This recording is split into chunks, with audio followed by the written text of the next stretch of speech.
Hey everyone, how's it going? You're watching Koki Lumpur, and in today's video I wanted to talk about naysayers and why I like to ignore them and why you should ignore what naysayers in your life have to say as well. A few days ago I made a video detailing my journey into trading, how I started with crypto trading a year ago and then got into NASDAQ, and then recently as of Christmas 2024 I also got into forex, which is something that I never thought that I would end up doing as well, because why not just go all in if you're going to make a business out of day trading. In that video, I've also talked about my trading performance so far in the last 1 year. I've primarily been trading NASDAQ, and I'm in the red to something like the tune of 3,000, 4,000 US dollars, but the losses have kind of been decreasing over time because I track all of this stuff in Excel.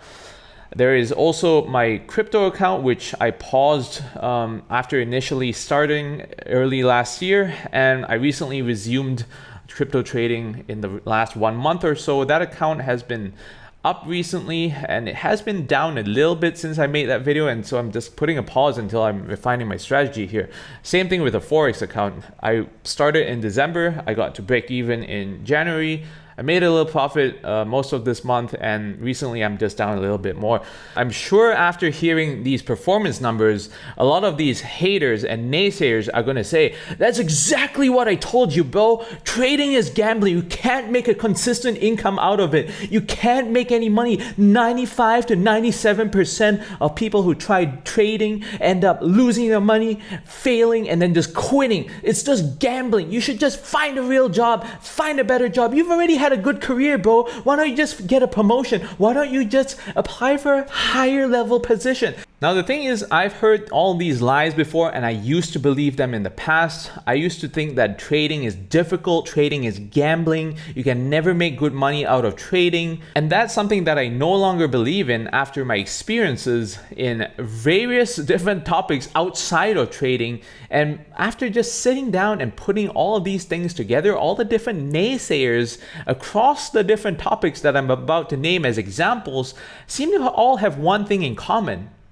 They've never seemed to have tried the exact thing that they're trying to point out to you and convince to you that it's dangerous, that it's risky, that it's not worth it, that people don't do it for a reason. And to make my point over here, let me just roll into 3 different examples of situations where I've encountered naysayers where they don't really know what the fuck they're talking about. The first topic is about driving. Now, the people who know me know that I drive extremely fast and extremely aggressively. I drive very regularly in excess of speeds of 200 kilometers an hour. That's at 130 miles an hour on the highway, and quite frequently in my friends and family circle, they know about how I drive. This sat in the passenger seat of my car before, and they always tell me, speeding is dangerous. You gotta slow down, man. You gotta not drive so dangerously. Now, by driving dangerously, what they're really referring to is speeding, because they've heard from their social media, their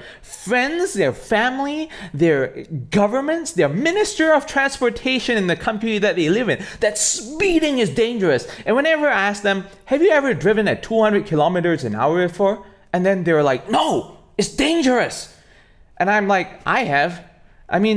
I've never always driven this way. The first time I've driven over 200 kilometers was in the shitbox of a BMW, the X1, many years ago. And that was in Germany, in a stretch where I could go at an unlimited speed. So I attempted to go above that usual 110, 120 kilometers an hour that I usually drive.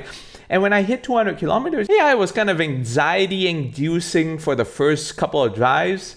But eventually I realized, like going 200, doesn't really feel different as when I'm driving at 140. It's the same traffic, it's the same amount of awareness and concentration I have to put in.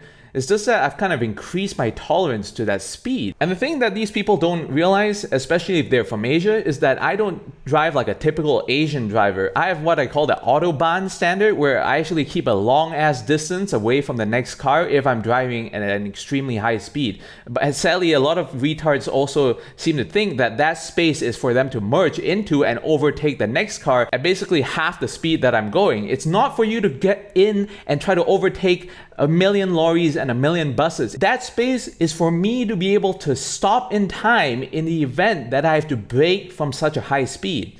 Now, the other topic that I want to get into is the recent current situation of COVID-19, where I, in 2020, was shit scared of this virus. I was wearing an N100 mask. Yes, there is an N100 mask, which is basically what you probably use for painting a house as well, or like a nuclear cleanup, but with the filters for viruses, right? So it's a full face sealed mask. Now, what I ended up concluding in 2021 was that a year has passed and I've never technically gotten the virus to my knowledge, and I've survived this far. Why should I continue wearing a mask? And there's all these people who are like, well, everyone's wearing a mask. You need to wear a mask too because it's dangerous. Don't you not want to die? And I'm like, no, it's been a year since this shit came out in March 2020. Doesn't seem to really make a difference to me. I have not caught it, and I was scared at the beginning, but in theory, what about the whole definition of a virus that things kind of go down in terms of dangerousness? But you have all these people talking about, oh my god, there's Omicron variants coming out and it's so dangerous if you don't get the vaccine. Guess what? I didn't get any of the vaccines, and all these people around me the entire time kept telling me, you need to get the vaccine, bro, because the vaccine is what protects you. Don't you not want to fall sick? Don't you not want to die? It's dangerous. And when I asked them, well, have you ever gotten COVID before? And then they're like, no, of course not, because it's dangerous. I take all the precautions, like wearing a mask, getting the 2 shots, and then getting my booster as well. And I'm like, well, I haven't gotten COVID, and I haven't gotten the vaccine either. I'm just fine. Guess what? A couple of months later, which was really, I think, like 8 or 9 months after the whole push to get the vaccine started in mid of 2021, I got COVID for the first time officially, but it was actually the second time if you count the initial Wuhan variant that I got from my ex in December of 2019, right? That was the first time I got the Omicron variant as well, and nothing really fucking happened. The person that I was dating at the time, she was just as brainwashed as the rest of society. She broke down in tears when she heard that I got the positive test because she thought I was going to fall sick, going to a hospital because I didn't get a single shot. Guess what happened? I was running my usual 5K by the end of that week. In fact, it wasn't the end of that week. It was like 4 or 5 days after I initially diagnosed as positive. I got the tiniest ass sore throat, which I would rate a 1 in a scale of 1 to 10. 1 being the least tiniest amount of sore throat, and 10 being like a really bad one. And nothing happened. I subsequently got COVID again 6 months after that. And guess what happened? It was even more mild than the first time that I got it earlier that year. Now, the third example over here was that when I used to live in Europe, what I had was like the most miserable dating life ever. I have this all in data that I've recorded. Yes, because I'm kind of autistic that way, and also because I was being gaslit by a bunch of people that it's not racism. We're living in the modern era. We're living in the 21st century. There's no such thing as racism anymore. So what I did was I started collecting the matches that I got, and I discovered that I got a 0.6% average match rate in Europe. That means for every 2,000 swipes right, I might get 1 match. And after collecting this data for something like 2 years and found that 0.6% match rate was just an average typical rate that I was getting, I was very vocal about how I needed to move out of that shithole of a continent and move somewhere else where there is more Asians and be able to date like a normal person. And what a lot of those leftist social justice warrior types that I had in my so-called friends and acquaintance circle, I unfortunately wasn't aware at the time, but I had moved to one of the most liberal cities in Europe. What those people were telling me was that you just need a better profile picture. You just need a better profile description. You need to put more effort into your profile, bro. You need to start looking for the right person by actually looking at those different profiles, and maybe you'll get a match, bro. And at some point that just transitions into, maybe you're just ugly, bro. Have you ever considered that you're ugly? That's why you don't get any matches on any of those dating apps that you use? Now notice this recurring pattern that these naysayers keep going on about, that this is how it is across society, therefore it's normal, so therefore you shouldn't do this one thing that you're proposing that you want to do.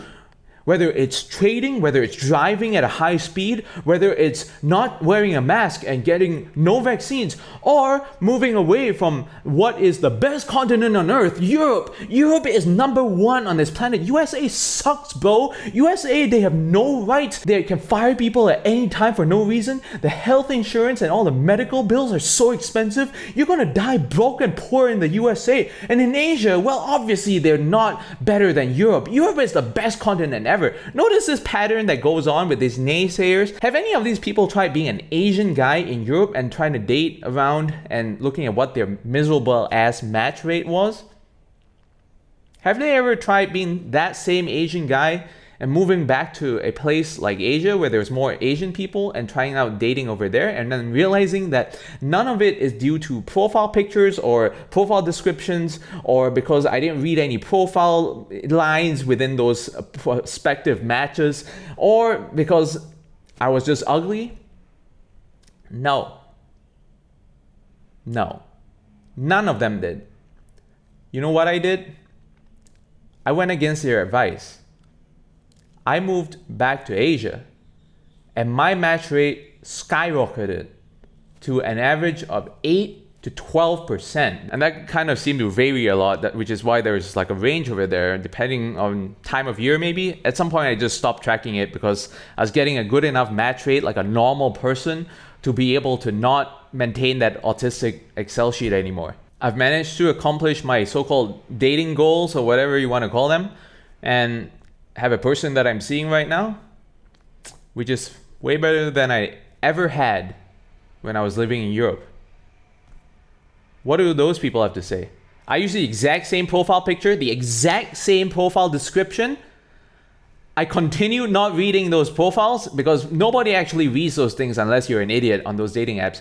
People on dating apps swipe each other or say yes or no based on looks. That's the truth, right? That's brutal and what a lot of people don't want to hear, but that's just how it works. Now, when I wanted to start day trading a year ago, I still had those beliefs that I had instilled in me from all this propaganda and all this bullshit and lies that society likes to parrot, that the media and governments in some cases like to proclaim as the truth.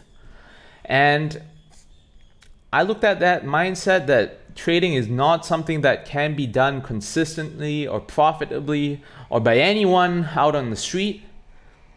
And I just kind of looked at the other things that I talked about, all my experiences in the past with all these normies, with all these gaslighting people whom I've proven wrong. And I'm like, I think I can do it. I might not be super profitable now, but I still believe, as of today, a year later, after having lost money, but eventually reducing the size of those losses every single month, month to month, I believe I can do it.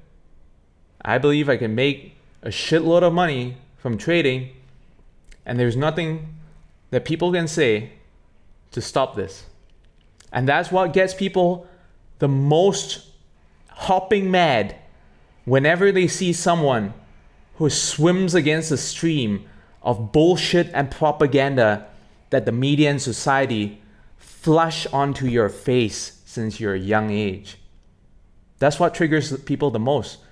That's why I didn't used to believe there were haters before this whole journey, but now I very much do. In fact, that was probably during COVID when I discovered there are haters. I went on a date once with a person who talked about how the dirty unvaccinated shouldn't get on the bus. That's some story that I have to save for another day.